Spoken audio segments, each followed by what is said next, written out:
민수기 13장 1절부터 16절 말씀 마음을 집중하시고 함께 읽어보십니다.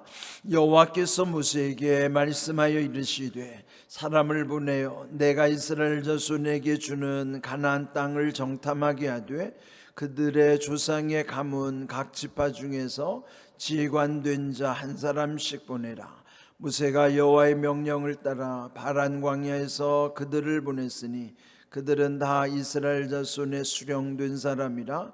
그들의 이름은 이러하니라. 루벤 지파에서는 사꿀의 아들 삼무하요, 시몬 지파에서는 호리의 아들 사밧이요, 유다 지파에서는 여분네의 아들 갈렙이요, 이사갈 지파에서는 요셉의 아들 이갈이요, 에브라임 지파에서는 눈의 아들 호세아요, 베냐민 지파에서는 라브의 아들 발디요, 스불론 지파에서는 소디의 아들 갓디엘이요, 요셉 지파 곧 므낫세 지파에서는 수시의 아들 갓디요, 단 지파에서는 그말리의 아들 암미엘이요, 아셀 지파에서는 미가엘의 아들 스두리요, 납달리 지파에서는 웁시의 아들 나비요, 갓 지파에서는 마기의 아들 구엘이니 이는 모세가 땅을 정탐하러 보낸 자들의 이름이라.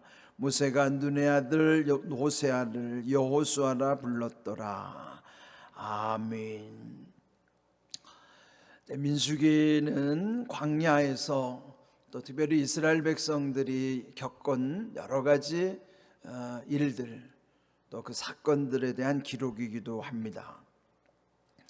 지금 우리가 읽은 이 내용은 그 이스라엘 백성들이 시내 광야를 출발하여 바란 광야에 이르는 과정이에요.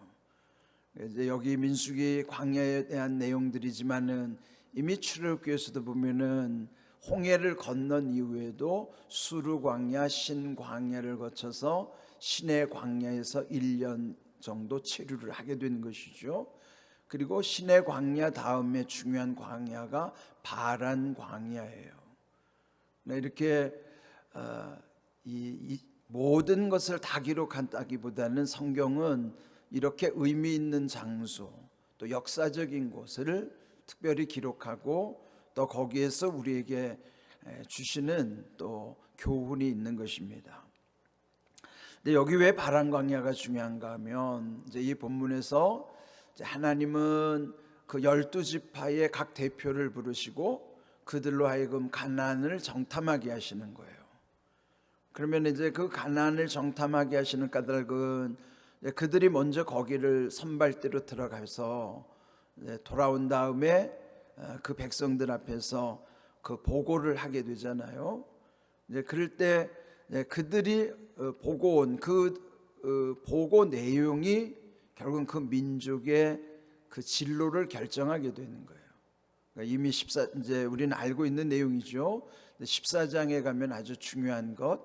그래서 결국은 여기 12명 중에서 10명은 부정적인 말을 막 쏟아내잖아요. 그래서 단 두 사람 갈렙과 여호수아만이 하나님의 명령대로 또 하나님의 뜻대로 거기는 하나님이 예비하신 곳, 우리는 거기를 능히 갈 수 있다고 하는 긍정적 보고를 하게 되는 거예요. 그러니까 10대 2로 부정적 영향력이 더 큼으로 인해서 하나님이 결국 그들의 그 여정을 뒤로 돌려버리시는 거예요. 그 이후로 이제 40년 이제 방황하는 세월이 계속 이어지는 것이고 부정적인 말을 했던 사람들은 광야에서 다 죽는 거예요. 그러니까 이제 그런 의미에서 이 바란 광야가 중요하다는 것이죠. 근데 여기 지금 바란 광야에서 진을 친 것 13장이지만은 그 직전에 마지막 12장 16절에서 보면은 그들이 하세롯을 떠나서 바란 광야에 진을 쳤다. 이제 그런 내용이 있었습니다. 그리고 여기서 하나님께서 모세에게 명하시기를 사람을 보내어서 그 가나안 땅을 정탐하게 하라. 그렇게 해서 하나님의 명령을 따라서 그 각 12지파의 대표적인 사람들 여기 이름이 다 기록되어 있어요. 여기 이름이 기록됐다고 하는 것, 그는 이제 그런 역사적인 것이죠. 이렇게 어떤 공적인 것, 역사적인 것에는 이렇게 반드시 이름을 기록하는 거예요.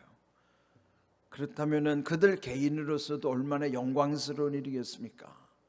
그렇지만은 그 이름이 명예일 수도 있고 불명예일 수도 있어요. 결국은 그들이 어떻게 하나님 앞에서 그 반응하느냐에 따라서, 그 믿음의 결과에 따라서 명예로운 이름이 될 수도 있고 불명예스러운 이름이 될 수도 있는 것이죠. 성경에 보면은 많은 이름들이 나오지만은 그 중에는 또 아주 불명예스러운 그런 이름들도 적지 않죠. 그래서 오늘 이 주신 말씀에 보면은 여기 12지파의 이름 중에서 특별히 여기서 주목해야 되는 이름이 6절 보시면요, 유다 지파 사람 갈렙이에요. 또 8절 에브라임 지파에서는 호세아. 근데 그 호세아라는 이름을 16절에 보면은 여호수아라 불렀더라. 그렇게 더 설명을 해놨죠. 그러니까 호세아나 여호수아나 히브리 말로는 똑같은 의미예요. 왜냐하면 히브리 말에는 원래는 모음이 없어요. 자음만 있다는 거예요.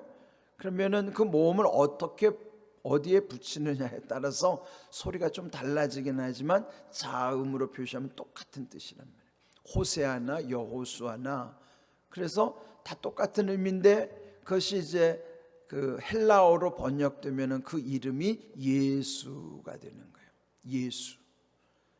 우리가 예수님을 칭하는 그 예수의 이름이 이미 이 구약의 여호수아, 호세아로 등장한다는 거예요. 그리고 그렇게 생각한다면 모세가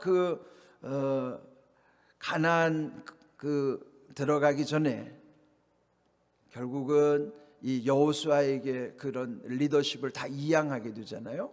하나님은 여호수아를 통해서 요단을 건너 가나안에 입성하게 하는 거예요. 가나안에 들어가게 하시는 거예요. 그렇게 보면은 결국은 그걸 이제 의미적으로 풀어본다면은 여호수아 즉 예수님과 함께 가는 거예요. 이게 중요한 의미입니다. 여호수아라는 이름이 예수라고요. 그러면은 이 상징적 의미지만은 그게 약속을 담으신 거예요. 그 마지막 이 가나안 땅에 들어가는 것은 여호수아의 인도를 따라서, 오늘 우리로 말하면 예수님 손잡고 가나안, 즉 그게 가나안의 상징이 우리의 본향 천국이에요. 그 천국을 들어가는 것은 예수님과 함께 들어가는 거예요. 그것이 이제 이 광야의 마지막에 그 여호수아를 따라서 가나안으로 들어가는 것을 오늘 우리에게는 그와 같은 의미로서 또 그 약속을 주셨다 하는 것이죠. 근데 여기 여러 이름들 기록은 되었지만은 이제 여기서 그 이름은 끝나는 것입니다. 그렇지만은 갈렙과 여호수아만이 결국은 그 가나안에 들어가서 그 다음에 여호수아서에도 보면은 그 여호수아와 갈렙의 활약이 이제 더 기록되게 되는 것이죠. 근데 결국 이 이름들이 어떻게 기록되는가? 그래서 여러분이 이름에 대한, 우리도 이름이 이미 천국의 생명책에 기록되어 있지만은 또 우리의 이름이 또 우리의 행위록에, 우리 삶 속에서 명예롭게 또 남을 수 있도록, 그는 우리가 이 땅에서 머무는 동안에도 마찬가지입니다. 우리가 주님의 교회에서 헌신할 때 여러분의 이름들이, 물론 여러분이 이 예물을 드릴 때도 이름을 적죠. 또 우리 이제 매년마다 그 사순절 특별 새벽 기도에 40일 여정을 하고 나면 또 이름 다 새기잖아요. 그러니까 그 이름 새기는 것이 여러분 그거를 소홀히 여기면 안 됩니다. 하나님도 이름을 이렇게 중히 여기는 것처럼 역사적인 것에는 결국은 이름이 남는 거예요. 여러분 저기 3년차 이렇게 여러분 이름이 기록된 걸 보면 얼마나 보람이 있습니까? 그거보다 더 중요한 것은 성경에 기록된 이름을 통해서 우리의 이름도 천국에 기록되어 있다는 것을 늘 감사하면서, 그런데 여기 이 이름들은 보면요, 결국은 이름 불명예스러운 이름으로 남게 되는 것이다 하는 거예요. 그런데 이제 오늘 제목처럼 보낸 자들의 이름, 다 주님께 보냄을 받았죠. 하나님이 다 보낸 자들의 이름을 기록되어 있지만은 그러나 결국 그 결과는 완전히 달라진 것이에요. 이런 말씀을 예수님도 하셨는데요, 마태복음 22장 14절 말씀, 자 우리 함께 읽어보겠습니다. 청함을 받은 자는 많되 택함을 입은 자는 적으니라. 네, 이 말씀을 하신 것은 천국을 비유할 때 혼인잔치에 비유한 거예요. 왕의 아들의 혼인잔치에 많은 사람들을 초청했어요. 그런데 정작 청함 받은 사람들은 갖가지 핑계를 들어서 오지 않는 것이에요. 그때 예수님이 하신 결론은 마치 그와 같은 비유처럼 하나님 나라 천국도 그와 같다는 것이죠. 천국을 향하여 청함 받은 자들이 많잖아요. 그래서 누구든지 주의 이름을 부르는 자는 구원을 얻으리라. 구원은 누구에게든지 다 열려 있어요. 그렇지만 아무나 구원받는 것은 아닙니다. 누구나와 아무나는 다른 거예요. 누구나라고 하는 긍정적 의미지만 아무나라는 말은 약간 좀 부정적 의미가 담기죠. 예? 우리가 흔히 뭐 아무나를 때 이제 속된 말 소나 개나 뭐 이런 말이 들어가는 것처럼, 여러분 구원은 누구에게든지 다 열려 있어요. 하나님은 구원에 대해서 모두에게 다 열어놓으셨어요. 그런 오늘 우리에게는 구원에 대해서 누구든지 다 청함을 받았다고요. 그렇지만은 택함을 입은 자들은 적다 하는 거예요. 왜 택함 입은 자가 적을까요? 그는 자기 믿음에 응답이 있어야 되는 거예요. 청함을 받았으면 거기에 응해야만 그게 믿음인 거예요. 응답하는 자가 결국은 택함 입은 자인 것이죠. 그 구원은 하나님께서로부터는 다 열어주셨지만은 거기에 응답하는 사람, 그래서 오는 사람이 결국은 택함 입은 자예요. 구원받은 자가 되는 것입니다. 그럼 오늘날도 마찬가지죠. 하나님의 구원이 이렇게 모두에게 열릴 수도 이렇게 아무나 구원받는 것은 아니라는 사실을 기억해야 되는데, 오늘 본문에도 보면은 그런 현상이 여기 있는 거예요. 그들이 다 그 지파의 대표로들 다 선발이 돼서 그 청함 받았다는 명예를 얻었지만은 결국은 그들의 그 부정적인 믿음 속에서 결국 불명예스러운 거예요. 구원받지 못하는 이름으로 남는 것이죠.